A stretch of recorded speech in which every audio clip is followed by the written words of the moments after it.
Kearifan lokal adalah konsep yang mengacu pada pengetahuan, nilai, kebiasaan, tradisi, dan praktik yang telah berkembang dalam suatu masyarakat atau kelompok masyarakat tertentu selama beberapa generasi.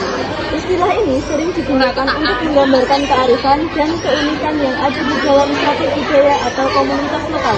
Salah satunya adalah suku Tiwul. Tiwul merupakan panganan pokok khas suku Jawa sebagai pengganti beras padi yang dibuat dari gabah, yang dikonsumsi masyarakat Jawa khususnya di Wonogiri, Ponorogo, Trenggalek, Wonosobo, Pacitan, dan Blitar masih rutin mengkonsumsi jenis makanan ini, terutama saat musim paceklik. Sebagai makanan pokok, kandungan kalorinya lebih rendah daripada beras, namun cukup memenuhi sebagai bahan makanan pengganti beras. Tiwul dipercaya mencegah penyakit mah dan lain sebagainya. Tiwul pernah digunakan untuk makanan pokok sebagian penduduk Indonesia pada masa penjajahan Jepang, dan sekarang tiwul dibuat jadi tiwul instan. Selain itu, tiwul identik dengan makanan orang-orang kurang mampu pada zaman dulu karena tidak mampu membeli beras, sehingga menjadikan tiwul sebagai alternatif dari nasi. Dari Kebumen, Banyumas, dan Cilacap juga terdapat makanan serupa tiwul yang disebut oyek. Meskipun sama-sama berasal dari gabah, kedua jenis makanan ini berbeda dalam proses pembuatannya, sehingga rasanya pun sedikit berbeda.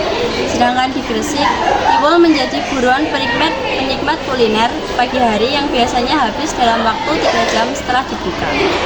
Bahan pembuatan sego tiwul hanya menggunakan tepung singkong dan air. Cara pembuatannya cukup mudah, hanya dengan mencampurkan sedikit air dengan tepung singkong di dalam tampah, dan kemudian mengoyangkan tampah secara perlahan agar tepung bergerindil berbentuk butiran. Setelah itu, tepung yang sudah bergerindil dikukus selama 30 menit atau hingga matang.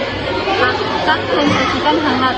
Dalam penyajiannya bisa juga dicampur dengan nasi putih atau full tiwul sesuai selera masing-masing. Manfaat tiwul dapat membantu mengontrol nafsu makan. Tiwul adalah makanan rendah lemak dan kalori, sehingga dapat membantu mengontrol berat badan.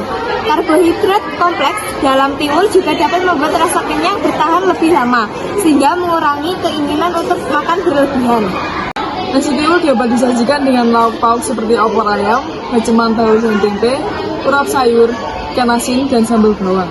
Selain itu, tiwul juga dapat diolah dengan bahan makanan manis seperti gula Jawa. Kemudian untuk menikmatinya bisa ditambahkan taburan kelapa.